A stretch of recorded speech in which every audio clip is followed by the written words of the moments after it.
Peter B. Collins News and Comment. It's Tuesday, December 12th, 2017. Voters in Alabama go to the polls to select the replacement senator for Jeffrey Beauregard, Jim Crow Sessions III. And Roy Moore's cronies on the Alabama Supreme Court paved the way for the election to be rigged. It's just more dirt from the cesspool in Alabama, one of the most corrupt states that I know about here in the good old U.S. of A.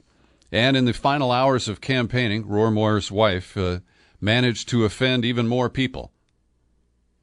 She was trying to let everybody know just how much African Americans and Jewish people love Roy Moore. And she managed to offend blacks and Jews. She said, fake news would have you think my husband doesn't support the black community. My husband appointed the very first black marshal to the Alabama Supreme Court, Mr. Willie James, and when he first took office as Chief Justice many years ago, he brought with him 3 people from Etowah County. 2 were black, and one of them is here tonight. Fake news would also tell you we don't care for Jews. I tell you all this because I've seen it all. I just want to set the record straight. One of our attorneys is a Jew. We have very close friends that are Jewish and rabbis, and we also fellowship with them. And these are the kinds of comments that come from racists who don't actually personally believe they are racist. And so it goes on the campaign trail. But yesterday, I was encouraged because people I know, John Brakey, the activist from Arizona who's been on this program talking about rigged elections and those damned infernal voting machines. Well, yesterday morning, John Brakey and some plaintiffs from Alabama went to court, and they won a temporary restraining order, which required every election official in Alabama to preserve the digital images of ballots. All the voting machines in Alabama are equipped for that. All you got to do is program them to do it. And it appeared that that would prevent any kind of overt election theft like what happened to Don Siegelman back in 2002. But later that day, the cronies of Roy Moore on the Alabama State Supreme Court put the brakes on Brakey.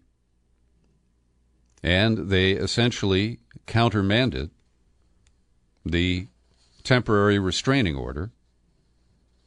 And at this point, the counties don't have to comply with the issue that had the order that had been issued. And Mimi Kennedy, progressive Democrat and an election activist for many years, said that the only reason this could have occurred is that the practice of not saving the ballot images is to avoid detection of manipulating the cast vote. And one theory is that the machines are programmed for fractional voting. And in that case, an individual voting for Roy Moore, say, would get 1.1 votes or 1.2 votes. And someone voting for Doug Jones, the Democrat, would get 0.9 or 0.8. And that is a sneaky way that you can change the ultimate vote count without attracting too much attention. And Greg Palast, who gave us a great interview right before Thanksgiving, we focused in part on the Alabama election. While that temporary restraining order was in effect briefly yesterday, he said, well, that reduces to only 8 or 9 ways that the Republicans can manipulate the vote count in Alabama. They do require a photo ID for people to vote. Greg has identified attempts at caging voters, which is to drop people from the voting rolls without their knowledge. Then there's the interstate cross-check list that Greg Palast helped expose last year.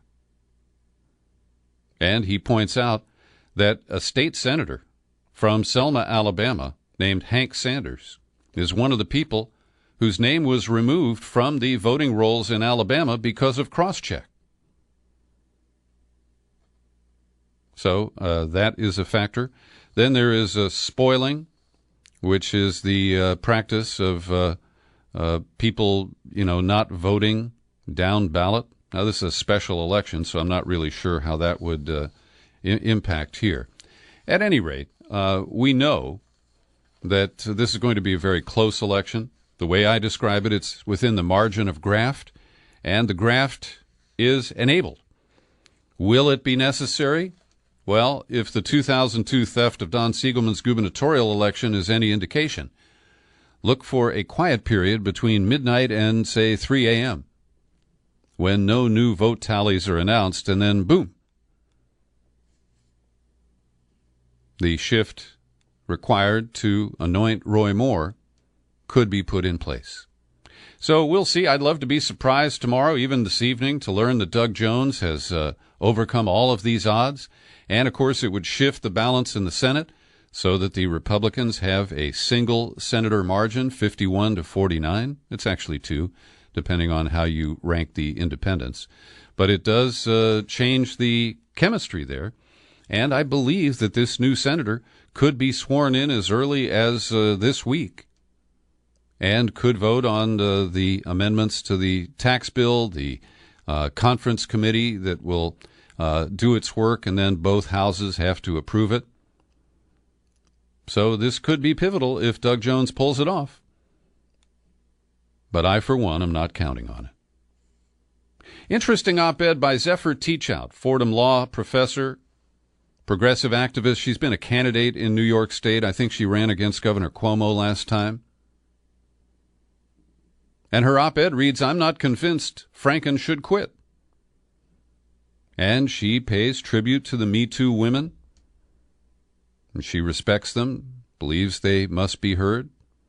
She says she believes in zero tolerance. But, she says, a lot of women, myself included, were left with a sense of something went wrong last week with the effective ouster of Al Franken from the U.S. Senate. He announced his resignation after a groundswell of his own Democratic candidates or colleagues called for him to step down. And she says zero tolerance should go hand in hand with 2 other things, due process and proportionality. Now, I don't embrace zero tolerance, but I understand her argument here. And if there is going to be zero tolerance, we have to have some process. And I've heard from a lot of angry women, including this one woman who's been emailing me repeatedly, saying that these men don't deserve due process because they work at will. Well, I think a senator does deserve process. And Teachout describes it as a fair, full investigation with a chance for the accused to respond. Proportionality means that while all forms of inappropriate sexual behavior should be addressed, the response should be based on the nature of the transgressions. Amen, sister. Amen. She goes on to say that the pattern in the past has been to lift up the rug, sweep the accusations underneath. It's delay, deny, pay hush money, and avoid the consequences. Instead, she says, here's what a fair system would look like. Congress should empower an independent arbiter to investigate complaints, trained experts in the field, clearly understood mechanisms for reporting should be established, a timetable should be set that ensures complaints receive a prompt response. Both the accuser and accused could submit questions and would have access to trained advocates and free legal consultation. She says, we need a system to deal with the messy reality, and the current one of investigating those complaints is opaque. It takes too long, hasn't worked to protect vulnerable women and men from harassment. And the current alternative, off with the head of the accused, regardless of the accusation, is too quick, too easily subject to political manipulation, and too vulnerable to the passions of the moment. I've linked to Zephyr Teachout's op-ed, if you'd like to read the whole thing for yourself. I've heard Rush Limbaugh crowing that it's all these liberal Democrats who are being pushed out of Congress for sexual harassment, like Conyers and Franken. But there's a guy named Farenthold, Blake Farenthold, and he's a fat, ugly congressman, a Republican from Texas, who I guess fancies himself as a ladies' man. His office on Capitol Hill is described as a frat house with a fridge where it's loaded with beer and the drinking starts at 4:30 p.m. Now, Farenthold reached an agreement with an accuser 3 years ago, paid out $84,000 of our money. He's offered to reimburse the government for that. But the allegations against him are equal to or more serious than Al Franken. But Farenthold remains as a congressman from Texas. Is there a double standard? Well, maybe that's the reason Franken didn't resign immediately. Maybe he's waiting to see what happens with Roy Moore tomorrow. And if Moore is elected, will Franken withdraw his resignation? I don't know. But it could get interesting. It's gotten ugly between Trump and New York Senator Gillibrand. Kirsten Gillibrand is one of a group of senators who've called on Trump to resign because of the multiple accusations of sexual harassment and some accusations of sexual assault against Trump. And, of course, Trump can't control himself. He has to fight back. It's compulsive. He tweeted this smear: lightweight Senator Kirsten Gillibrand, a total flunky for Chuck Schumer, and someone who would come to my office begging for campaign contributions not so long ago and would do anything for them, is now in the ring fighting against Trump. Very disloyal to Bill and crooked-used. Now, I guess that Hillary crooked used, I don't know what that means. But for Trump, who has loyalty to absolutely no one, to be criticizing Gillibrand in the same manner that extreme partisan Democrats did when she said that Bill Clinton should have been held accountable for his sex crimes in the 1990s and lying about them. They said, there was this guy, Philippe, I can't think of his last name, but he's a flack for Hillary. And he went public and said that Gillibrand was disloyal, that she wouldn't be a senator if the Clintons hadn't given it to her.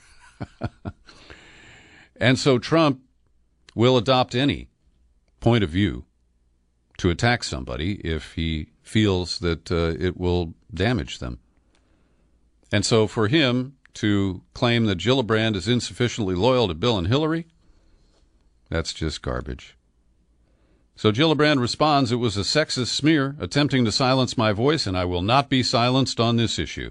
Neither will the women who stood up to the president yesterday. And she learned about the tweet while she was at a Bible study meeting this morning. And the Hillary loyalists are also pissed at Gillibrand for leading the charge to demand Franken's resignation last week. I've seen some really vitriolic Facebook posts from supporters of Hillary Clinton who have decided now that she went south on Franken, that she is some sort of disposable representative. I don't get it. But Mazie Hirono, the Democrat of Hawaii in the Senate, who's kind of mild-mannered, she tweeted up a storm. Real Donald Trump is a misogynist, compulsive liar, and admitted sexual predator. Attacks on Kirsten are the latest example that no one is safe from this bully. He must resign. And so with these accusations, Trump has tweeted back that let's see, I'll read you another tweet as much as I loathe it. He said, despite thousands of hours wasted and many millions of dollars spent, the Democrats have been unable to show any collusion with Russia. So now they're moving on to the false accusations and fabricated stories of women who I don't know and or have never met. Well, at least 5 of the accusers can provide obvious evidence that the president is lying here, because they did meet him. The People magazine reporter Natasha Stoyanov, she met him. Summer Zervos, a contestant on The Apprentice, I think she met him. Miss Utah, who got the kiss on the lips during a rehearsal dinner, I think that qualifies for having met him. And then there's the porn star Jessica Drake, who said Trump groped her at a golf tournament in 2006, and she's got a picture of it. But, Trump doesn't care. He'll just lie compulsively, and a lot of his followers on Twitter will believe it. So let's see. Do I have one more? Yeah, I've got one more tweet here. Supporting Gillibrand is Elizabeth Warren, talking to Trump on Twitter. Are you really trying to bully, intimidate, and slut-shame Senator Gillibrand? Do you know who you're picking a fight with? Good luck with that. Now, here's a report that I first found out about last night, and then listener Susan Pittis sent me a link to a story. It's in Fortune magazine. Now, Fortune is part of the Time empire that was just sold to the Meredith Corporation with funding from the Koch brothers. But I don't think we can blame this yet on the Koch brothers. And this is a potentially game-changing news report about the Russiagate scandal. And I have made a pledge to you as my listeners that despite my strong skepticism, that I will follow the evidence and I will share what I find with you. So here is evidence, but I have to tell you that it's written in a curious way. And this story has not been picked up by any of the other outlets promoting Russiagate. I checked at MSNBC, at CNN, at Mother Jones, and they are not reporting what I'm about to tell you.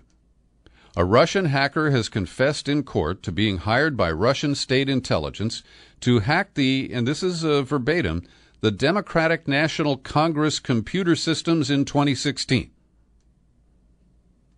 Now, the byline here is Jeffrey Smith, presumably an English speaker, not a Russian correspondent for Fortune. Fortune is a business magazine. I haven't known that they did any coverage of the whole Trump-Russia imbroglio.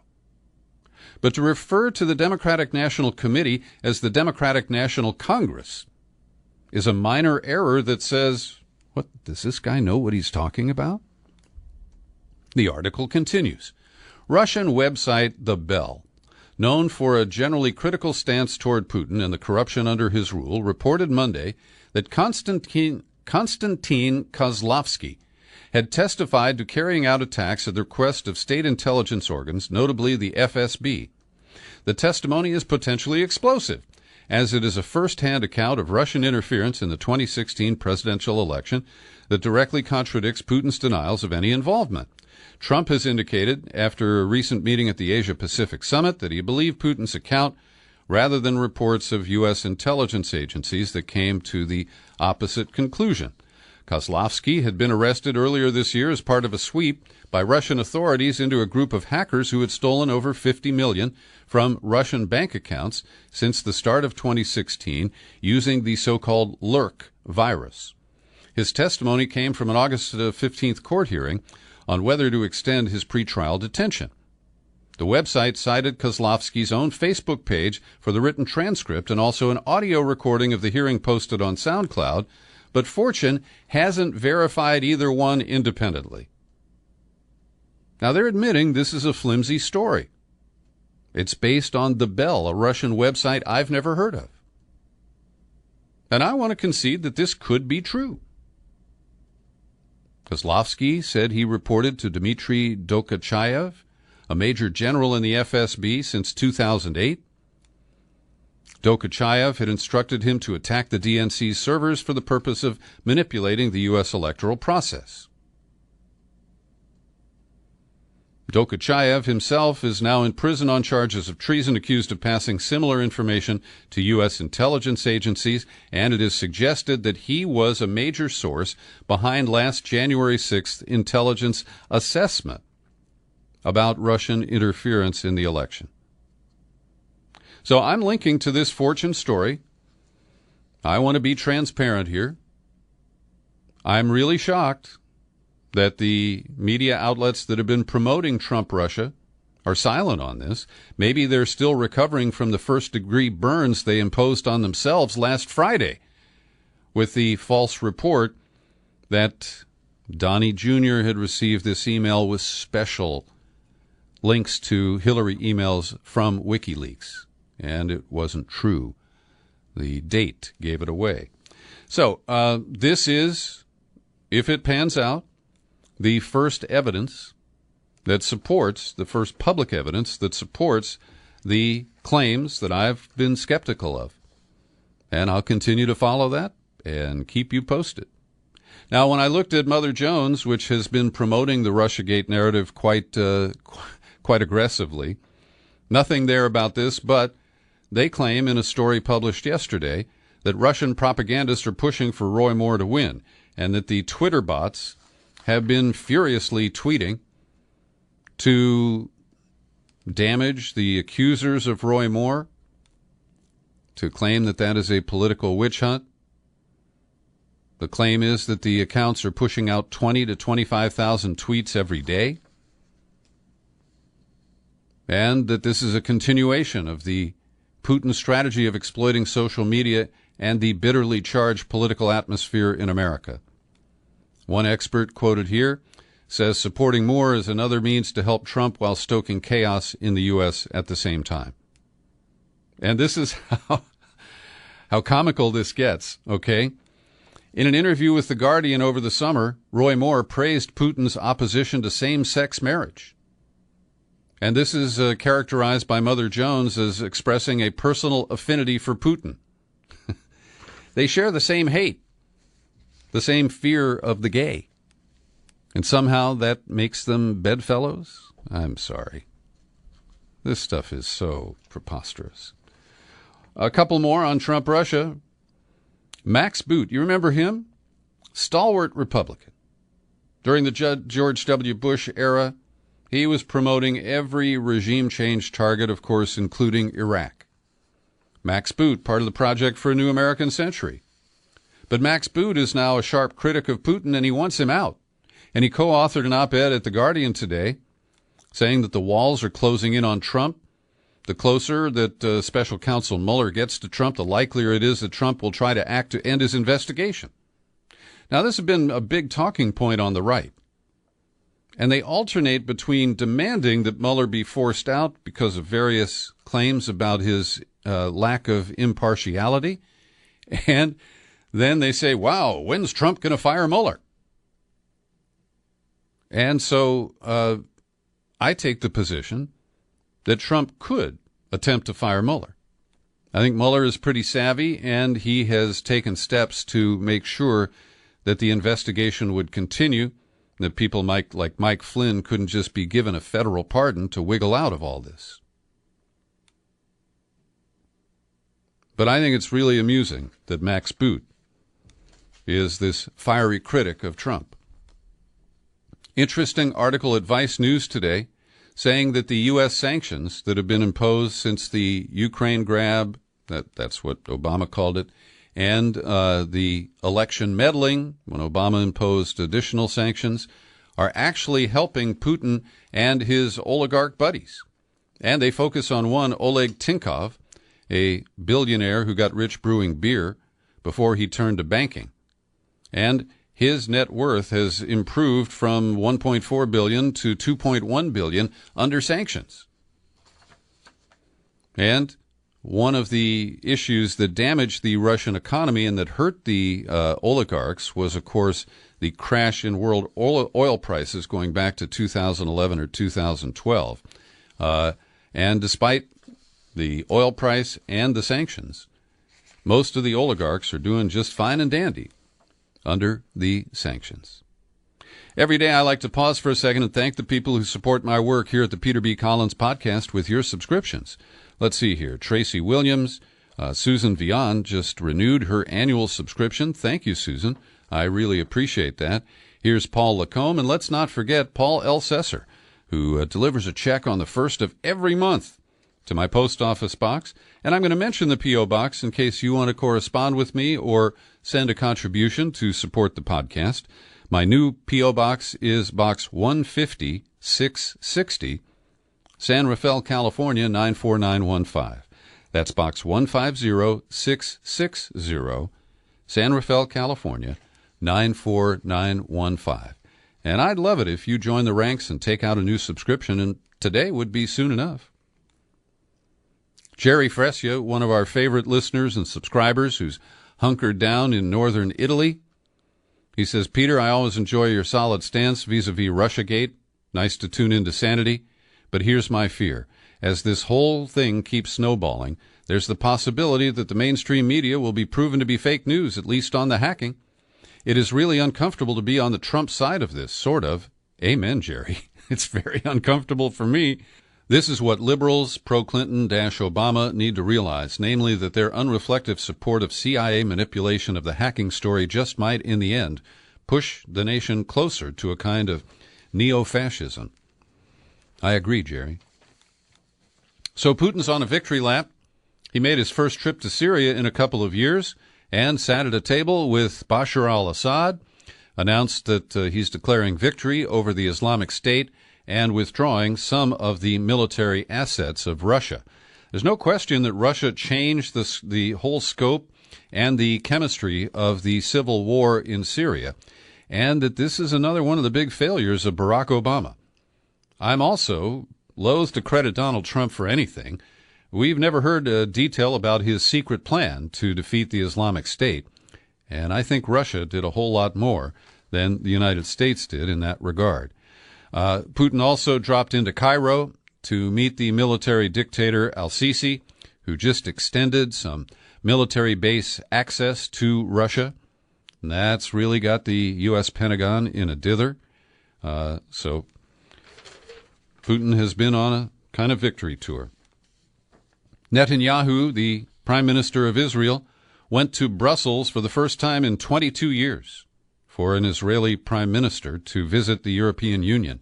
And he asked them to follow Trump's lead and declare that they would recognize Jerusalem as the capital of Israel. And in a impressive expression of unity, not a single European leader agreed to that request.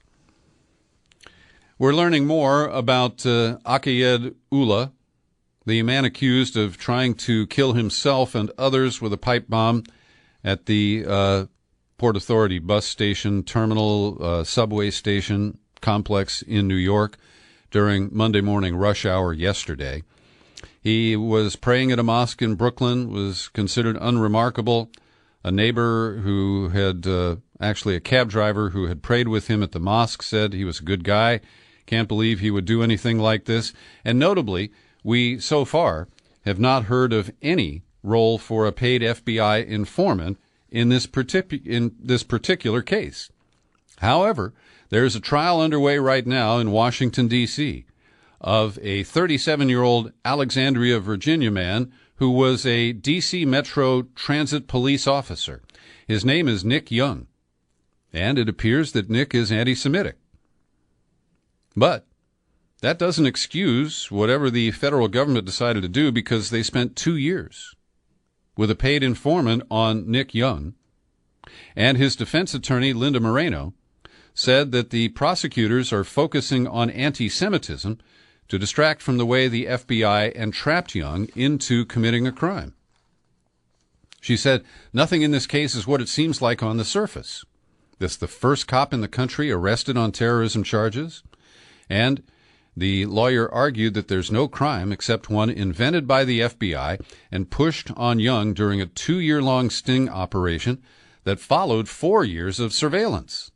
So they invested 6 years in this guy, and they induced him to befriend a guy who pretended to go join the Islamic State. And that infiltrator, that informant, was paid $40,000 to entrap Nick Young. And last summer, when things were kind of slow, FBI agents said that they hit this case with a defibrillator. You know, that's the electroshock, saying, let's hope he goes one step further and breaks the law. So this is another case of entrapment of an alleged domestic terrorism suspect. There are almost 800 of them to date. And out at Standing Rock, we now know that the water protector, Red Fawn Follis, a 37-year-old Oglala Sioux woman, when she was tackled by 2 FBI agents or other officers on the scene at Standing Rock, she was packing heat. And there were 3 gunshots that went off as they tried to wrestle her to the ground. Well, it turns out that she's now being charged with possession of a weapon, facing 10 years or maybe even a life sentence in prison. And I want to commend Will Parrish, a reporter at The Intercept, who is disclosing that the legal owner of the gun that she had that she had and either fired or it was accidentally fired was a paid FBI informant who had become her boyfriend. He is 46-year-old Heath Harmon, a member of the Fort Berthold Reservation in western North Dakota, and he volunteered to go undercover for the FBI at Standing Rock. He gained access to the movement participants, reported regularly to his superiors at a fusion center that was called SLIC, State and Local Intelligence Center. And the SLIC was where they ran the operatives like Harmon, and it is pretty stunning that he was able to become romantically involved with one of the activists there, and it was his gun that she was packing when she was tackled by the officers. Here in San Francisco, a shocking development overnight. Mayor Ed Lee, age 65, had a heart attack while shopping at a Safeway store and was pronounced dead about 3 hours later at the Zuckerberg General Hospital in San Francisco. Now, just yesterday, I was criticizing Ed Lee as a puppet of Ron Conway, a tech investor and billionaire, because Ed Lee bent over backwards for Twitter, gave him huge tax breaks, for Google, Facebook, and the other Silicon Valley companies that run these shuttle buses from San Francisco to their campuses on the peninsula. And Ed Lee was the mayor of Silicon Valley, the tech mayor of San Francisco, who presided over the expansion of the gap between the middle class and the wealthy tech young people who come in and have jacked up the cost of housing and many other critical services. Now, Ed Lee was actually an activist and a reformer before he became a bureaucrat and was plugged in as the acting mayor when Gavin Newsom resigned to become lieutenant governor a few years ago. And initially, Ed Lee promised he wouldn't run for a term as mayor, and then he defied that pledge twice. I don't have any personal angst or, axe to grind about Ed Lee. But he did preside over major changes in San Francisco that have made it an enclave for wealthy tech financiers and the people who work for those big companies. And finally today, on Thursday, we expect the FCC to blow up net neutrality.